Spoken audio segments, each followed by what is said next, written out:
right, so we're gonna do another chapter. I've got about 30 minutes until I've got to work. Work meeting today as a reminder for why I have makeup on, although I might do it more often. It didn't really take me that long.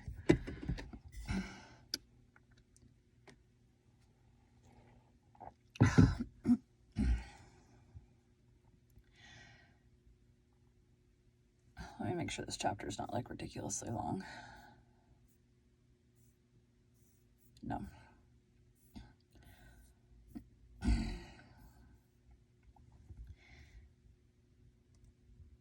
Chapter 19. A concert, a catastrophe, and a confession.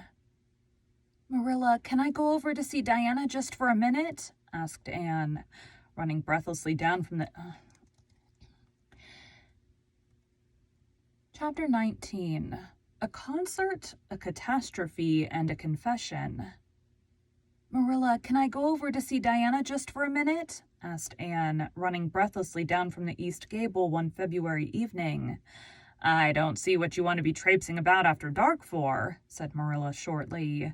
You and Diana walked home from school together and then stood there in the snow for half an hour more, your tongues going the whole blessed time clickety-clack, so I don't think you're very badly off to see her again.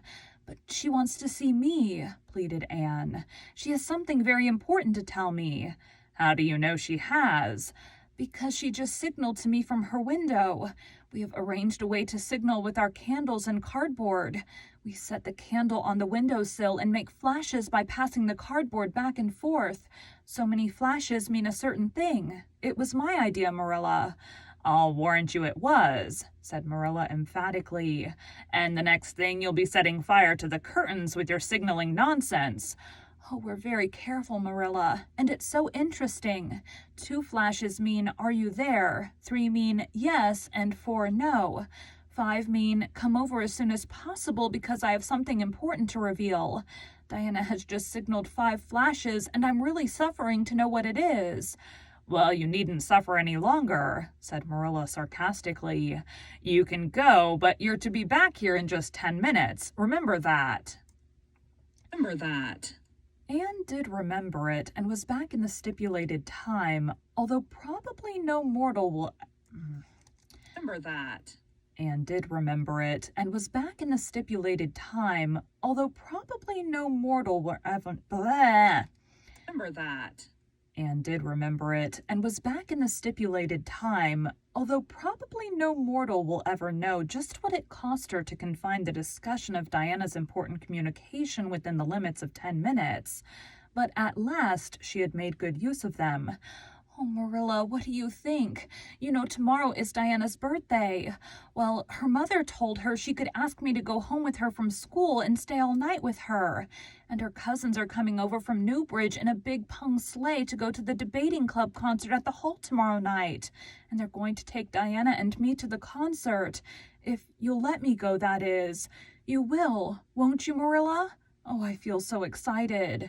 You can calm down then because you're not going. You're better at home in your own bed. And as for that club concert, it's all nonsense. And little girls should not be allowed to go out to such places at all. I'm sure the debating club is a most respectable affair, pleaded Anne. I'm not saying it isn't, but you're not going to begin gadding about... Anne...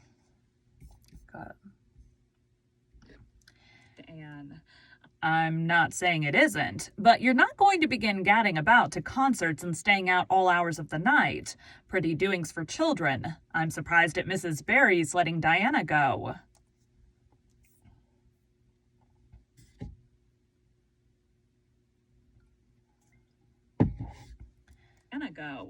But it's such a very special occasion, mourned Anne on the verge of tears. Diana has only 1 birthday in a year. It isn't as if birthdays were common things, Marilla.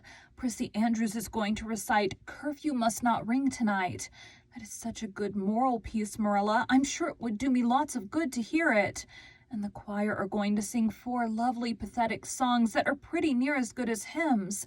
And oh, Marilla, the minister's going to take part. Yes, indeed he is. He's going to give an address. That will be just about the same thing as a sermon. Please, mayn't I go, Marilla? You heard what I said, Anne, didn't you? Take off your boots now and go to bed. It's past 8. There's just one more thing, Marilla, said Anne, with an air of producing the last shot in her locker. Mrs. Barry told Diana that we might sleep in the spare room bed. Think of the honor of your little Anne being put in a spare room bed. It's an honor you'll have to get along without. Go to bed, Anne, and don't let me hear another word out of you. When Anne, with tears rolling over her cheeks, had sorrowfully gone upstairs, Matthew, who had been apparently sound asleep on the lounge during the whole dialogue, opened his eyes and said decidedly, "Well, now, Marilla, I think you ought to let Anne go." "I don't, then," retorted Marilla. "Who's bringing this child up, Matthew? You or me?" "Well, now, you," admitted Matthew. "Don't interfere, then." "Well, now, I ain't interferin'. It ain't interferin' to have your own opinion, and my opinion is that you ought to let Anne go." "You'd think I ought to let Anne go to the moon if she took the notion, I've no doubt," was Marilla's amiable rejoinder. "I might have let her spend the night with Diana if that was all, but I don't approve of this concert plan. She'd go there and catch cold like as not, and have her head filled up with nonsense and excitement. It would unsettle her for a week. I understand that child's disposition and what's good for it better than you, Matthew." "I think you ought to let Anne go," repeated Matthew firmly. Argument was not his strong point, but holding fast to his opinion certainly was. Marilla gave a gasp of helplessness and took refuge in silence. The next morning, when Anne was washing the breakfast dishes in the pantry, Matthew paused on his way out to the barn to say to Marilla again, "I think you ought to let Anne go, Marilla." For a moment, Marilla looked things not lawful to be uttered. Then she yielded to the inevitable and said tartly, "Very well, she can go, since nothing else'll please you." Anne flew out of the pantry, dripping dishcloth in hand. "Oh, Marilla, Marilla, say those blessed words again."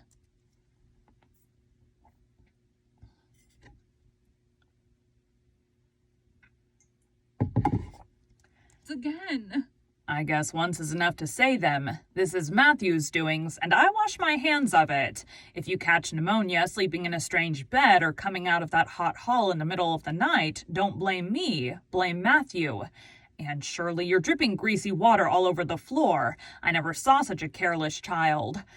"Oh, I know I'm a great trial to you, Marilla," said Anne repentantly.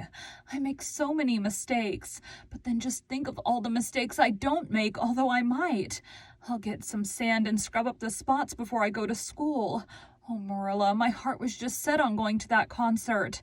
I never was to a concert in my life, and when the other girls talk about them in school, I feel so out of it.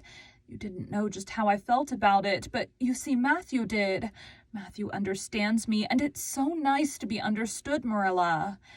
Anne was too excited to do herself justice as to lessons that morning in school. Gilbert Blythe spelled her down in class and left her clear out of sight in mental arithmetic. Anne's consequent humiliation was less than it might have been, however, in view of the concert and the spare room bed. She and Diana talked so constantly about it all day that, with a stricter teacher than Mr. Phillips, dire disgrace must inevitably have been their portion. Anne felt that she could not have borne it if she had not been going to the concert, for nothing else was discussed that day in school. The Avonlea Debating Club, which met fortnightly all winter, had had several smaller free entertainments, but this was to be a big affair, admission 10 cents in aid of the library. The Avonlea young people had been practicing for weeks, and all the scholars were especially interested in it by reason of older brothers and sisters who were going to take part. Everybody in school over 9 years of age expected to go, except Carrie Sloane, whose father shared Marilla's opinions about small girls going out to night concerts. Carrie Sloane cried into her grammar all the afternoon and felt that life was not worth living. For Anne, the real excitement began with the dismissal of school and increased therefrom in crescendo until it reached to a crash of positive ecstasy in the concert itself. They had a perfectly elegant tea, and then came to the delicious occupation of dressing in Diana's little room upstairs. Diana did Anne's front hair in the new pompadour style, and Anne tied Diana's bows with the especial knack she possessed, and they experimented with at least half a dozen different ways of arranging their back hair. At last, they were ready, cheeks scarlet and eyes glowing with excitement. True, Anne could not help a little pang when she contrasted her plain black tam and shapeless tight-sleeved homemade gray excitement. True, Anne could not help a little pang when she contrasted her plain black tam and shapeless tight-sleeved homemade gray cloth coat with Diana's jaunty fur cap and smart little jacket. But she remembered in time that she had an imagination and could use it. Then Diana's cousins, the Murrays from Newbridge, came. They all crowded into the big pung sleigh among straw and furry robes. Anne reveled in the drive to the hall, slipping along over the satin-smooth roads with the snow crisping under the runners. There was a magnificent sunset, and the snowy hills and deep blue water of the St. Lawrence Gulf seemed to rim in the splendor like a huge bowl of pearl and sapphire, brimmed with wine and fire. Tinkles of sleigh bells and distant laughter that seemed like the mirth of wood elves came from every quarter.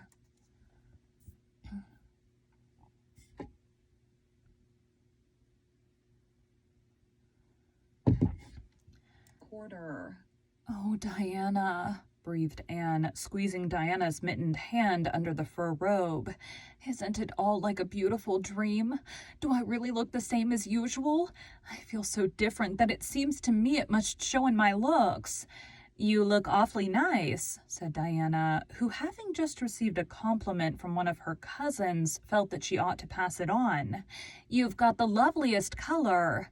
The program that night was a series of thrills for at least one listener in the audience, and as Anne assured Diana, every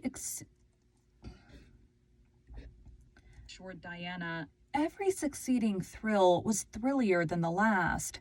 When Prissy Andrews, attired in a new pink silk waist with a string of pearls about her smooth white throat and real carnations in her hair, rumor whispered that the master had sent all the way to town for them for her, climbed away the slimy ladder dark without one ray of light, and shivered in luxurious sympathy when the choir sang far above the gentle daisies, and gazed at the ceiling as if it were frescoed with angels, when Sam Sloane proceeded to explain and illustrate how Sockery set a hen, and laughed until people sitting near her laughed too, more out of sympathy with her than with amusement at a selection that was rather threadbare, even in Avonlea.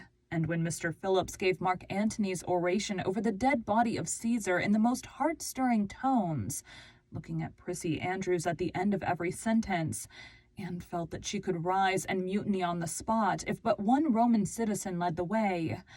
Only one number on the program failed to interest her. When Gilbert Blythe recited Bingen on the Rhine. Bingen?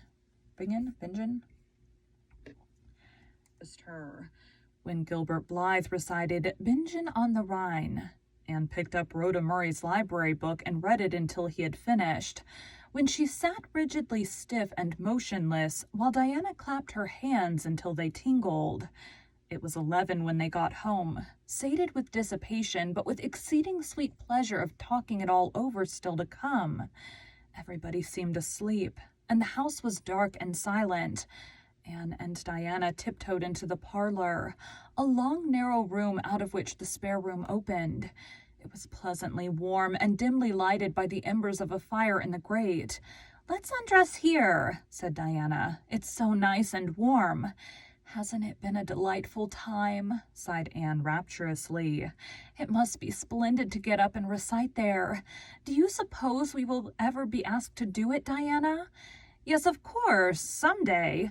They're always wanting the big scholars to recite. Gilbert Blythe does often, and he's only 2 years older than us. Oh, Anne, how could you pretend not to listen to him? When he came to the line, there's another, not a sister. He looked right down at you.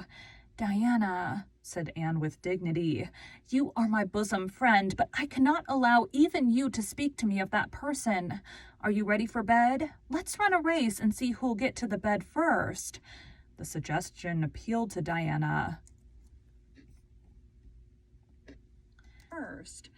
The suggestion appealed to Diana. The two little white-clad figures flew down the long room through the spare room door and bounded on the bed at the same moment.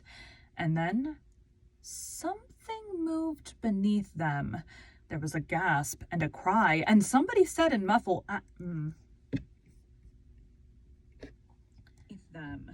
There was a gasp and a cry, and somebody said in muffled accents, "Merciful goodness!"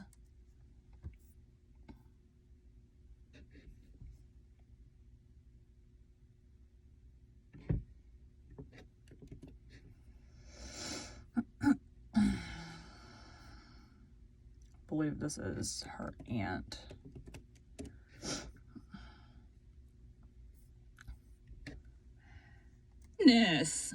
Anne and Diana were never able to tell just how they got off that bed and out of the room. They only knew that after one frantic rush, they found themselves tiptoeing shiveringly upstairs. "Oh, who was it? What was it?" whispered Anne, her teeth chattering with cold and fright. "It was Aunt Josephine," said Diana, gasping with laughter. "Oh, Anne, it was Aunt Josephine, however she came to be there. Oh, and I know she will be furious. It's dreadful. It's really dreadful, but did you ever know anything so funny, Anne?" I need a label.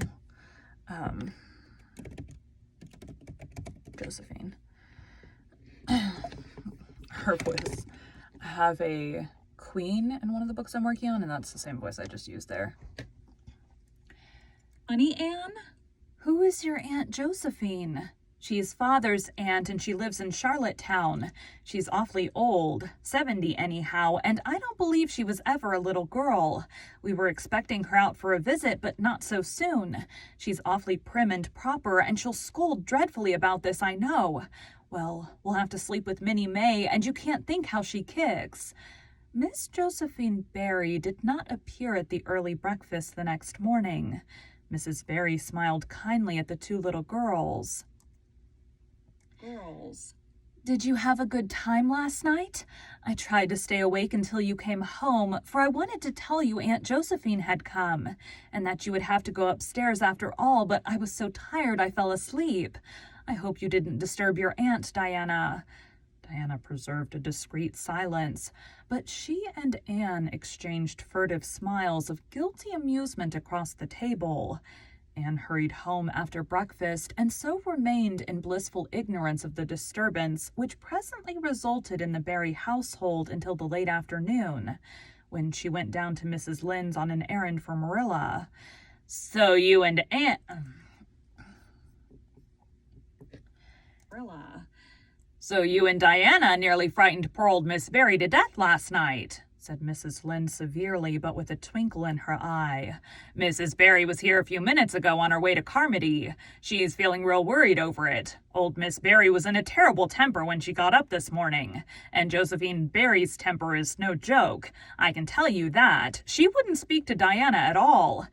"It wasn't Diana's fault," said Anne contritely. "It was mine. I suggested racing to see who would get into bed first."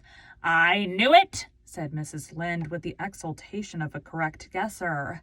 "I knew that idea came out of your head. Well, it's made a nice lot of trouble, that's what. Old Miss Barry came out to stay for a month, but she declares she won't stay another day and is going right back to town tomorrow, Sunday and all of the...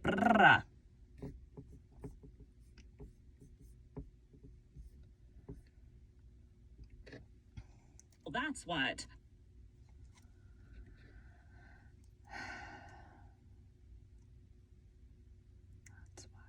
Well, that's what. Old Miss Barry came out to stay for a month, but she declares she won't stay another day and is going right back to town tomorrow, Sunday and all as it is. She'd have gone today if they could have taken her. She had promised to pay for a quarter's music lessons for Diana, but now she's determined to do nothing at all for such a tomboy. Oh, I guess they had a lively time of it there this morning. The Barrys must feel cut up. Old Miss Barry is rich, and they'd like to keep on the good side of her. Of course, Miss Barry didn't say just that to me, but I'm pretty good judge of human nature, that's what. I'm such an unlucky girl, mourned Anne. I'm always getting into scrapes myself and getting my best friends. People I'd shed my heart's blood for into them too. Can you tell me why it is so, Mrs. Lynde?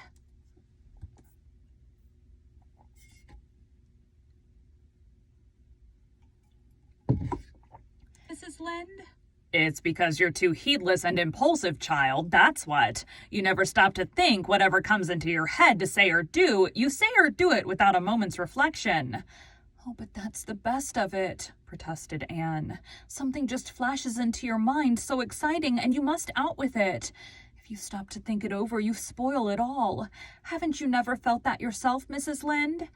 No, Mrs. Lynde had not. She shook her head sagely. You must learn to think a little, Anne, that's what. The proverb you need to go by is, look before you leap, especially into spare room beds. Mrs. Lynde laughed comfortably over her mild joke, but Anne remained pensive. She saw nothing to laugh at in the situation, which to her eyes appeared very serious. When she left Mrs. Lynde's, When she left Mrs. Lynde's, she took her way across the crusted fields to Orchard Slope. Diana met her at the kitchen door.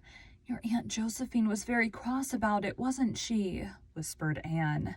Yes, answered Diana, stifling a giggle with an apprehensive glance over her shoulder at the closed sitting-room door. She was fairly dancing with rage, Anne. Oh, how she scolded. She said I was the worst-behaved girl she ever saw, and that my parents ought to be ashamed of the way they had brought me up. She says she won't stay, and I'm sure I don't care, but Father and Mother do.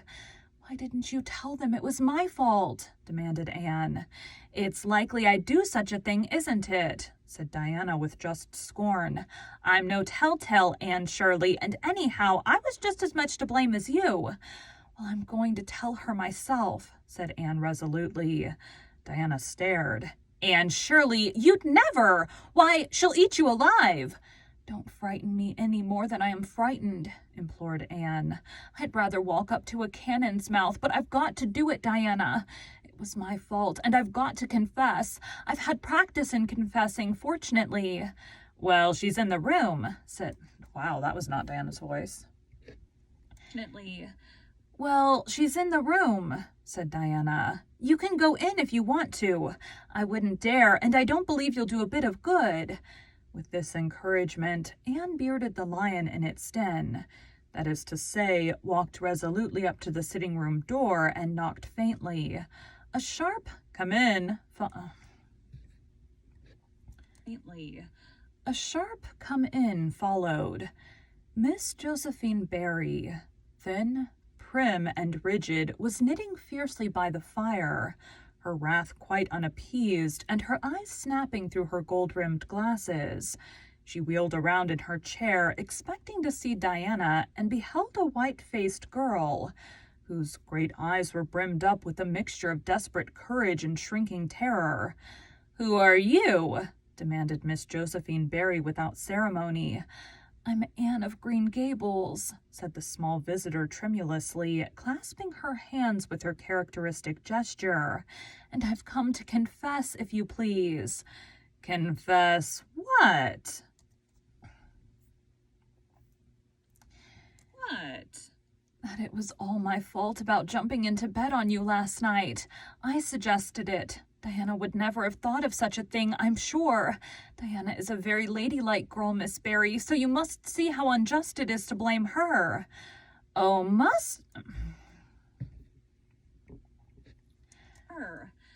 Oh, I must, hey? I rather think Diana did her share of the jumping at least. Such carryings on in a respectable house. We were only in fun, persisted Anne. I think you ought to forgive us, Miss Barry, now that we've apologized. And anyhow, please forgive Diana and let her have her music lessons. Diana's heart is set on her music lessons, Miss Barry, and I know too well what it is to set your heart on a thing and not get it. If you must be cross with anyone, be cross with me. I've been so used in my early days to having people cross at me that I can endure it much better than Diana can.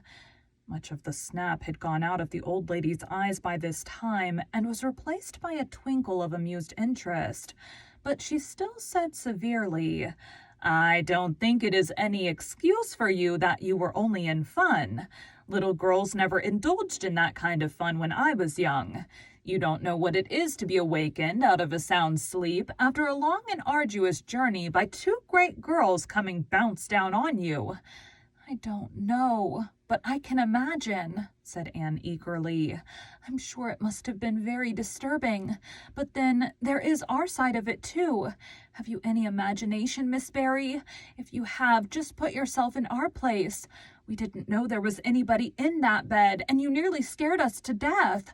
It was simply awful the way we felt, and then we couldn't sleep in the spare room after being promised. I suppose you are used to sleeping in spare rooms, but just imagine what you would feel like if you were a little orphan girl who had never had such an honor. All the snap had gone by this time. Miss Barry actually laughed, a sound which caused Diana, waiting in speechless anxiety in the kitchen outside, to give a great gasp of relief. I'm afraid my imagination is a little rusty. It's so long since I used it, she said. I dare say your claim to sympathy is just as strong as mine. It all depends on the way we look at it. Sit down here and tell me about yourself. I am very sorry I can't, said Anne firmly. Yourself. I'm very sorry I can't, said Anne firmly. I would like to because you seem like an interesting lady and you might even be a kindred spirit. Although you don't look very much like it, but it is my duty to go home to Miss Marilla Cuthbert. Miss Marilla Cuthbert is a very kind lady who has taken me to bring up properly. She's doing her best, but it is very discouraging work. You must not blame her because I jumped on the bed. But before I go, I do wish you would tell me if you will forgive Diana and stay just as long as you meant to in Avonlea. I think perhaps I will if you will come over and talk to me occasionally, said Miss Barry. That evening, Miss Barry gave Diana a silver bangle bracelet and told the senior members of the household that she had unpacked her valise. I've made up my mind to stay simply for the sake of getting better acquainted with that Anne girl, she said frankly. She amuses me, and at my time of life, an amusing person is a rarity. Marilla's only comment when she heard the story was,